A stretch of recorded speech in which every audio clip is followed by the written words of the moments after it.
All right, so now we're going to pick up where we left off and talk about how rigid transformations don't bend and they don't stretch. So we're going to look at some measurements before and after translations, rotations, and reflections take place so that we can see how that shape changes. So for all these three questions are asking is for you to measure the length of this bold line. So for example, it says find the length of the segment to the nearest 1/8. So it's 4 units. In this case, it looks like it's inches, but we can't guarantee that. So we're talking about units. And it's 4.5. Well, how many eighths make a half? So that's going to be 4/8 and one more is 5/8. So this one is 4 and 5/8. Now we're measuring to the nearest 1/10 of a unit, and this is going to take us to 4, and this is 5/10 because it's halfway. So 5, 6, and 7. So this is 4 and 7/10. And then to estimate the length of this one, we don't have any hash marks here. So we're going to need to just estimate. So we could say it's about 3/4 of the way. So this one we could say is 3 3/4. That's just an estimate. Then we're going to estimate the length of the segment in the prior question to the nearest 1/10 of a unit. So let's look up here. Because the 4 is pretty much lined up. So how many tenths would this be?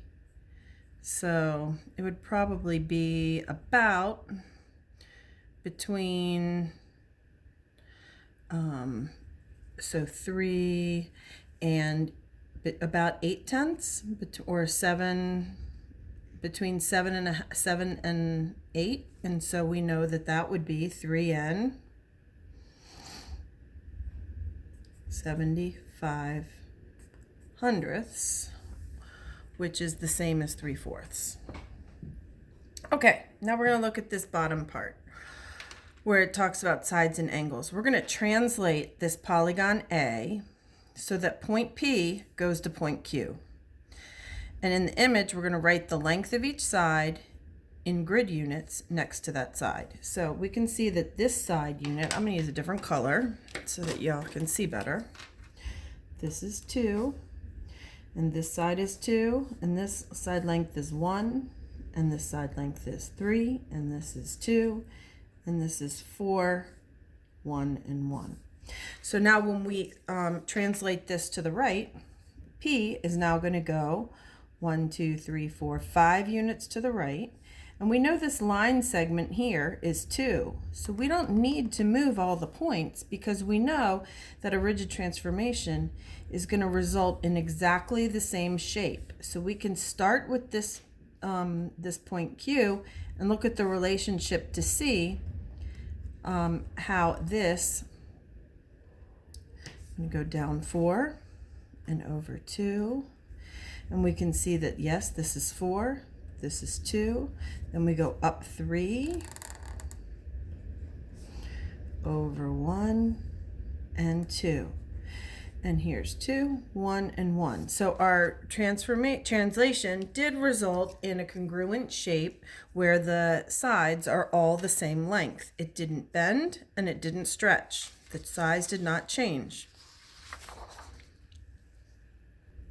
Okay, now on page 11, it asks us to rotate triangle B 90 degrees clockwise. So using R as the center of the rotation. So again, I'm going to grab a piece of my handy dandy tissue paper, and using my pencil, I'm going to trace this. We're going to go 90 degrees, but the problem is this grid is in triangles, and so we don't have any right angles to go by. So we know that one triangle, one angle is going to be 60 degrees. And so we're going to actually go 1.5. See how we can create a right angle? So 1.5 of those, because this half of that would be 30. So 60 and 30 makes 90. So let's go ahead and do that. We're going to go ahead and mark. This is going to be 30-degree angle. This is a right angle, so that's 90 degrees, and this is 60 degrees. So we're going to rotate it clockwise using R as the center in the image, and we're writing the measure of each angle in the interior. So we're going to, if we go from here to here, that's going to be 30 degrees. Then we're going to go another 60 degrees. So now we have created a triangle that has rotated 90 degrees. And you'll notice if we look at this line segment here and the same line segment after it's been rotated, you can see that it created a right triangle. So I'm going to put that here. Here's going to be our 30-degree mark. It was, let's make sure I'm doing this right. I'm going to pause this 1 sec. Okay, so here we go. I had it in the wrong position and I didn't want it to be incorrect. So our new point, you will see that this line right here creates a right angle with the pre-image, that line in the pre-image. And so this is going to be this where the 30-degree angle is going to be. And then we can see R stays in the same spot, and then we want the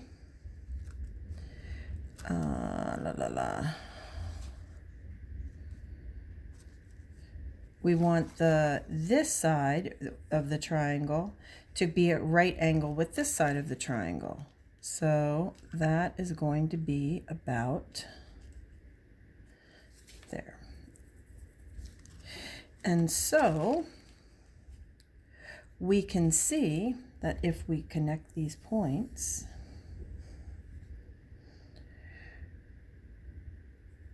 that this should be somewhere. This is not right. I'm coming back. 1 sec. Okay, I figured out. The grid is not perfect. When it was Xeroxed or when we printed it, they're not perfect 60-degree angles, which is why you can that this is not lining up exactly the way it should be. And you're not going to have to rotate shapes on a triangular grid normally. Normally you'll be doing that with on a square grid like down here. But the point being is that if this is R, will continue to be a right angle, and then this continues to be a 30-degree angle. All right, let's look at the grid because this item is a little bit confusing. So let's look at this one. We're going to reflect this pentagon across line L. All of our lines are, all of our line segment, or our angles, excuse me, are labeled. So let's go ahead and trace our shape again. Oops. This one's our 90-degree angle. This one's 150. And our line of reflection is right here. So we're going to go ahead and flip-a-roo, reflect that. And we can see that this point is here. This point is here. We have this point, and this point, a little bit more. Okay, and so we can see that we have created the same exact angle measures. This remains a 90-degree angle. This one remains a 90-degree angle. And this one's a 90-degree angle. And this one is 150. It's the same size as the angle where we started, over here. And this one, of course, is 120. All right, so all of the angle measures in a rigid transformation stay the same. Let's look at this grid where it shows ABC, and two other triangles. I'm going to go ahead and highlight them in different colors so that you can see them better on the grid.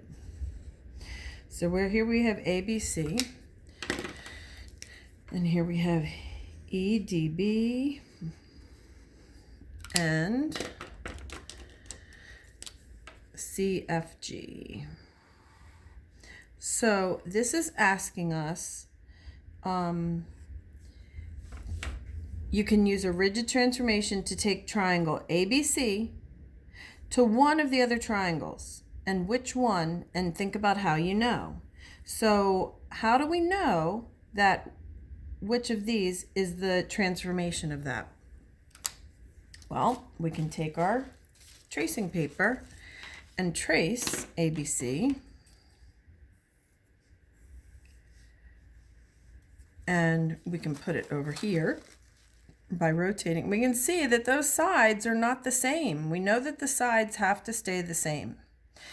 And here it's not situated right, but if we rotate it this way, we can see that in fact the side lengths and the angle measures all match. So we know that CFG, and use correct notation, triangle CFG is the transformation of ABC. And then it says, describe a rigid transformation that takes ABC to the triangle that we selected. So how could we get this point to come up here? Well, in order to do that, there's more than one way, but in order to do that, we could rotate around point C, which would give us a triangle that would come up to this point. I'm going to put it in yellow. 1, 2, 3, 4. And then it would go over to 3, over to here, and then it would come down to here. So we could rotate it 90 degrees clockwise, and then we would have to translate it to the right and translate it down. So we would translate it 1, 2, 3 units to the right and 1, 2, 3, 4 units down.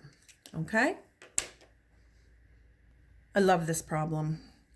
So this square is made up of an L-shaped region and 3 transformations of that region. So they all have to be congruent. If the perimeter of the square is 4 units, so we know that the perimeter, is 40 units, the distance around is the perimeter.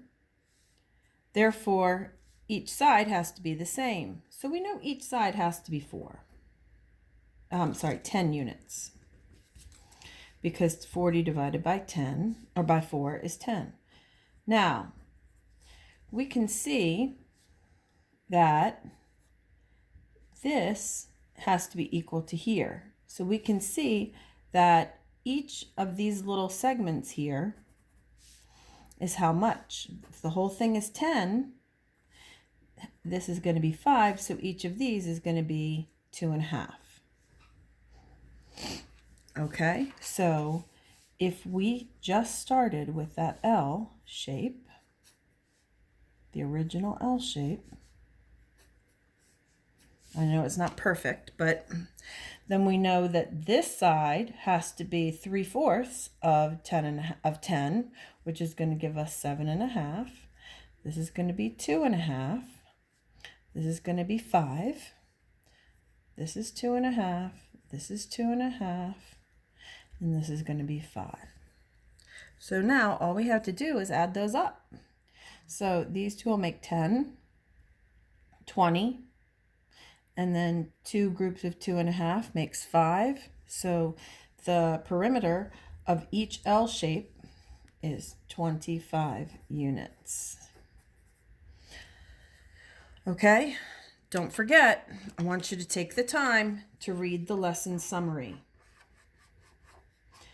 This will explain about how when a transformation occurs, that the angles and the side lengths stay the same. It introduces several really important vocabulary words. It talks about how these are all rigid transformations.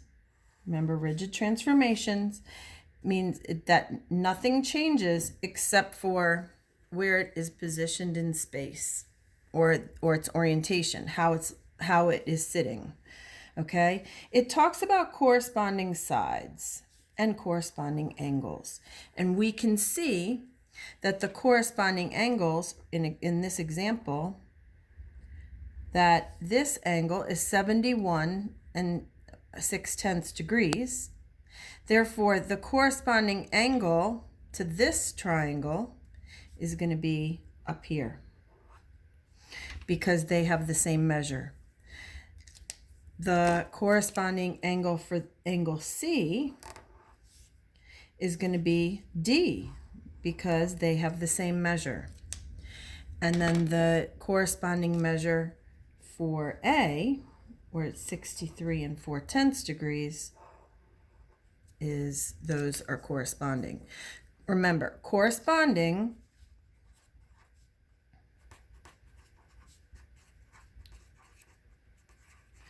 has the prefix co in it. And so we know that that means that, like, we cooperate, we talked about coordinate or coordinate plane, the idea that something works together. And so these angles work together because they're the same measure. So use what you know about word study to help you with this as well. Okay, that's all for today, guys.